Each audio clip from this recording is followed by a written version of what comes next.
ขึ้นจะไปเสียจะมาดูขึ้นไม่มองเห็นมันกองได้ก็ขึ้น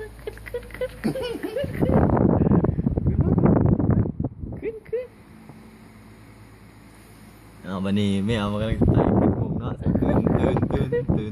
ตื่นเอาขึ้นไปแล้วสาวหน่อยขึ้นแล้วออกอะไรน้ำกดแล้วมันไหลน้ำกดแล้ว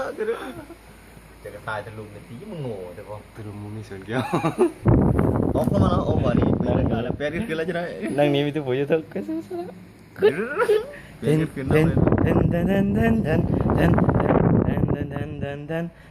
ตีดี